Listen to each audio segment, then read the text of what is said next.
جی بسم اللہ الرحمن الرحیم. اب ہم بات کرنے جا رہے ہیں ہاریکلچر پہ یا ہارٹیکلچر پہ. بیسیکلی یہ اس طرح کی اسٹڈی ہے یا کیریئر ہے جس کے اندر ہم نیو پلانٹس کی ورائٹیز کو یا نیو جو ہم کہہ دیں گے پودے ہیں ان کی ورائٹیز کو ہم بناتے ہیں اور انہیں پروان چڑھاتے ہیں. یہ ایک خاص سما کیریئر ہے جس میں مختلف قسم کے پودوں کو بنایا جاتا ہے اور ان کراپس کو جو ہے استعمال کیا جاتا ہے ہیومن ویلفیئر کے لیے. ہم بات کرنے جا رہے ہیں فارسٹری کے حوالے سے.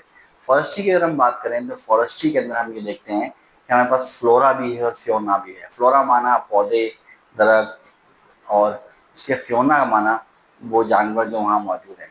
ان کی پریونشن کو پریونشن میں ان کو بچانا اور ان نیا فارسٹ کریٹ کرنا ہمیں بتاتا ہے کہ یہ بھی ایک خاص ان کا کیریئر ہے جس کے اندر اگر آپ دیکھیں تو آپ نے سنا ہوگا رینج فارسٹ آفیسر کی جابس بھی آتی ہیں, گورنمنٹ جابس آتی ہیں پاکستان کے اندر. ٹھیک ہے. اس کے بعد ہم بات کرنے جا رہے ہیں ہم فارمنگ کے حوالے سے. فارمنگ کی ڈفرینٹ کائنڈس ہیں جس میں ہمارے پاس فش فارمنگ ہے, کیٹل فارمنگ ہے, پولٹری فارمنگ ہے. یہ بہت زیادہ منافع بخش ایک کیریئر بھی ہے اور اس میں اگر آپ دیکھیں تو مختلف ورائٹی آف اینیملس کو ہم پالتے ہیں اور ان سے بہت زیادہ فائدہ دے سکتے ہیں اپنے ملک کو بھی, اور ہم یہ دیکھیں کہ سوسائٹی کو بھی ہم بہت زیادہ فائدہ دے سکتے ہیں. ٹھیک ہے. یہ بہت ہی زبردست قسم کا کیریئر ہے. جی ہم بات کرنے جا رہے ہیں اینیمل ہسبینڈری کے حوالے سے. اب جہاں ہسبینڈری کا نام آتا ہے نا تو وہاں لوگ کچھ جو ہے نا اس کی معنی کچھ اور لینے لگ جاتے ہیں. نہیں, ایسا نہیں ہے. یہاں پر بیسیکلی جب ہم بات کر رہے تھے جب ہارٹیکلچر کی تو وہاں ہم نے دیکھا تھا کہ ہم پلانٹس کی مختلف ورائٹیز کو بنا رہے تھے. سیم اسی طریقے سے یہاں پر ہم کیا کرتے ہیں اینیملس کے ڈفرینٹ ورائٹیز کو بناتے ہیں. جس سے کہ اگر آپ نوٹس کریں کہ آپ نے جرمن شیفرڈ دیکھا ہوگا یا مختلف قسم کے ڈاگس کی قسمیں ہیں, کیا کرتے ہیں دو ڈفرینٹ کائنڈس کے ڈاگس یا ڈفرینٹ کائنڈس کے اینیملس کو ملا کر ایک نیا اینیمل بناتے ہیں. جیسے کہ آج کل آپ نے سنا ہوگا لائگر کے نام سے, یعنی کہ لائن اور ٹائگر کو ملا کر لائگر کو بنایا گیا تھا. تو یہ سارے کے سارے جو ورائٹیز ہیں اینیملس کی ان کو بنانا, ان سے فائدہ لینا, ان کو پریونٹ کرنا کیا کہلاتا ہے, اینیمل ہسبینڈری کہلاتا ہے. اس کے بعد جو برانچ ہے اس کے بارے میں ہم بات کریں گے. فشریز ہے ہمارے پاس برانچ. تو فشریز کیا ہوتی ہے؟ فشیز کے اندر ڈفرینٹ کائنڈس آف فشز کو بریڈ کیا جاتا ہے. کہاں پہ؟ تالاب میں, پول میں یا ایسی جگہ پر کہ جہاں پہ نیچرل کنڈیشن نہ ہو, ہم ان نیچرل کنڈیشنز کو بنائیں ان کے لیے اور انہیں بریڈ کر کے ہم اکنامیکلی یا تو خود سیل کریں یا پھر کھانے کے لیے سیل کریں, یعنی کہ میٹ کی خاطر سیل کریں, یا پھر اس کو ہم جو ہوتی ہے نا دیکھا ہوگا ایکویریم کے اندر فشز ہوتی ہیں, مختلف خوبصورت فشز ہوتی ہیں, ان کے اندر اس کو استعمال کیا جائے. اس برانڈ کیریئر کو ہم فشریز کہتے ہیں.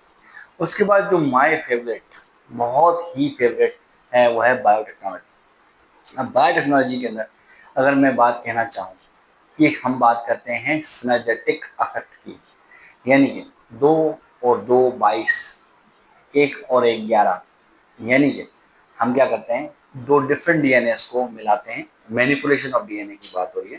دو ڈفرینٹ ڈی این ایس کو ملاتے ہیں اور ایک نیا ڈی این اے بناتے ہیں جو ان دونوں ڈی این اے سے زیادہ طاقتور ہوتا ہے, پاورفل ہوتا ہے, اور اس میں ان دونوں کی خوبیاں موجود ہوتی ہیں. اس کیریئر کو اور اس طرح کی جو سائنٹیفک ریسرچ ہے یا کو ہم بایو ٹیکنالوجی کہتے ہیں. اور آنے والے وقت میں اگر میں بات کروں کہ پوری دنیا میں بایو ٹیکنالوجی کا ہی راج ہوگا. ٹھیک ہے. تو یہ ہمارا کیریئر آف بایولوجی کا سیشن یہیں پہ ختم ہوتا ہے. Thank you. جی بسم اللہ الرحمن الرحیم. اب ہم بات کرنے جا رہے ہیں مسلم سائنٹسٹ کے حوالے سے.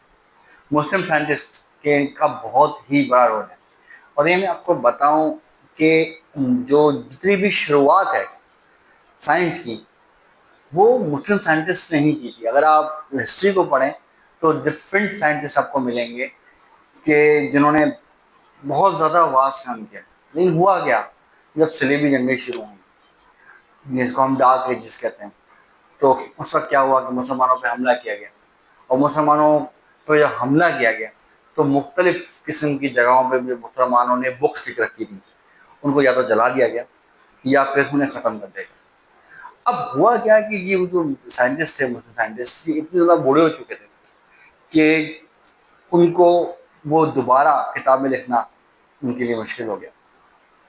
اب اس کی وجہ سے آپ نے دیکھا ہوگا کہ مختلف قسم کی جو بکس ہیں وہ آکسفورڈ میں یا مختلف جگہ کی یونیورسٹیز میں پڑھی ہوئی ہیں، اور جہاں سے ریسرچ کو یورپین سائنٹسٹ نے یا انگلش سائنٹسٹ نے شروع کیا اور انہوں نے اس چیز کو آگے بڑھا دیا۔ اب اگر ہسٹری کو دیکھیں گے تو مسلم سائنٹسٹ اور دا گریٹ سائنٹسٹ، ٹھیک ہے جی۔ تو سب سے پہلے ہم بات کریں جابر بن حیان کے بارے میں۔ جابر بن حیان ایران میں پیدا ہوئے تھے، اور اگر ہم ان کے بارے میں بات کریں تو سب سے بیسک چیز یہ ہے کہ وہ کیمسٹری کے ماہر تھے، ٹھیک ہے نا، فادر آف کیمسٹری بھی کہا جاتا ہے ان کو۔ لیکن انہوں نے بایولوجی میں بھی کام کیا تھا، انہوں نے پلانٹس کے حوالے سے یہ بک لکھی تھی النباتات کے نام سے، اور اینیمل کے حوالے سے جو بک لکھی تھی الحیوان کے نام سے، اور ان کا گریٹ کنٹریبیوشن ہے جو ہم بایولوجی میں پڑھیں گے انشاءاللہ، ٹھیک ہے جی۔ مسلم سائنٹسٹ میں جو نیکسٹ نام ہمارے آپ کی بک میں لکھا ہوا ہے وہ عبد المالک اسمی کا ہے۔ وہ ایک بہت زبردست زولوجسٹ تھے، انہوں نے مختلف قسم کی بکس لکھی ہیں، اور سب سے جو ان کی مشہور بک ہے وہ خلق الانسان ہے، اور اس کے اندر اگر آپ بک کو پڑھیں تو امیزنگ باتیں اس زمانے کے لحاظ سے اگر آپ دیکھیں کہ اس زمانے جس زمانے میں وہ موجود تھے اس زمانے کے لحاظ سے انہوں نے انسان کے بارے میں جو ڈسکشن کی ہے، گھوڑوں کے بارے میں ڈسکشن کی ہے، دوسری بک کے اندر ہم نے دوسری بک میں کیمل کے حوالے سے ڈسکشن کی ہے۔ تو یہ ساری کی ساری جو ریسرچ انہوں نے کی ہے وہ بہت زیادہ قیمتی ریسرچ تھی، اور یہ بات میں اگر آپ سے کہوں کہ آپ نوٹس کیجئے کہ جو مسلم سائنٹسٹ ہے ان کا کنٹریبیوشن بہت زیادہ ہے سائنس کے اندر، بٹ آج ہم ان کا نام نہیں لیتے۔ ہمیں ایک طرح کے سمجھنے کی بہت بڑی لیکنگ ہے ہماری کہ ہم کیا کر رہے ہیں کہ ہم یورپین سائنٹسٹ کا تو نام لے رہے ہیں، بٹ ہم لوگ اپنے مسلم سائنٹسٹ کو کبھی بھی یاد نہیں کرتے، اور یہ ہماری سب سے بڑی غلطی ہے جی۔ اب جو نیکسٹ میں بات کرنے جا رہا ہوں وہ میرے بہت زیادہ فیوریٹ ہیں، وہ علی سینا کے نام سے۔ وہ علی سینا فادر آف میڈیسن مانے جاتے ہیں۔ آپ نے بہت جگہ بہت ساری کتابوں میں ان کا نام سنا ہوگا، ان کی باتیں سنی ہوں گی، گریٹ، ان میں پوئٹری میں بھی ان کو جو ہے میوزک کے اندر، میوزک میں ان کو جو ہے نا بہت زیادہ تھا، میوزک کے شوق تھا ان کو، میوزک کے حوالے سے بھی انہوں نے جو ہے کام کیا ہے، اور پیلنٹولوجی میں کام کیا ہے انہوں نے، اور مختلف ان کا ایک قصہ جو ہے نا مجھے بڑا زبردست یاد آ رہا ہے کہ میں جگہ پڑھا تھا کہ ایک کوئی شہزادی تھی یا رانی تھی، وہ گھڑ سواری کر رہی تھی، تو انہوں نے کیا کیا کہ جب وہ گھوڑے سے گر پڑی اور اس کی جو ہپس کی ہڈی تھی وہ ڈسلوکیٹ ہو گئی۔ اب وہ رانی تھی اور یا شہزادی تھی، تو اس نے جو ہے نا وہ کسی کو بھی ہاتھ لگانے نہ دے کہ اس کی وہ ہپس کی جو ہڈی ہے وہ اس کو سیدھا کر سکے۔ تو انہوں نے کیا کیا کہ ہر جگہ پہ بات کی، لیکن کچھ ہو نہیں پا رہا تھا۔ تو اتفاق ایسا ہوا کہ بولی سینا تک بات پہنچی۔ جب بولی سینا تک یہ بات پہنچی تو انہوں نے بولی سینا سے ریکویسٹ کی کہ آپ ان کے علاج کریں۔ تو بولی سینا نے کہا کہ مجھے ایک موٹی توتی گائے لا کر دیں اور اس گائے کو مجھے دے دیا جائے، تو 3 دن کے بعد مجھ سے آ کے رابطہ کیا جائے۔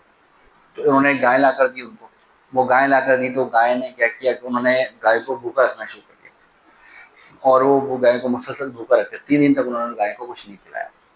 اس کے بعد جب وہ گائیں 3 دن ہو گئے تو انہوں نے شہزادی کو بلایا کہ اب آپ اس کو لے کر آئیں۔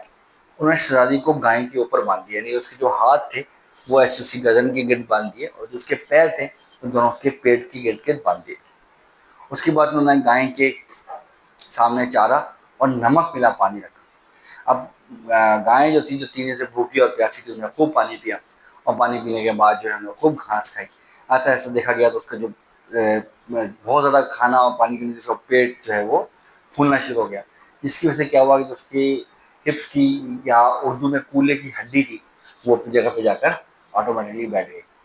تو یہ اس طرح کے جو ہے نا وہ سائنٹسٹ تھے جنہوں نے مختلف قسم کی بکس بھی لکھی ہیں، اور اپنے ہی دماغ سے وہ علاج کیا کرتے تھے۔ ان کی اگر آپ قصے پڑھیں اور تو بہت ہی انکریڈیبل قسم کے جو ہے نا وہ قصے ہیں۔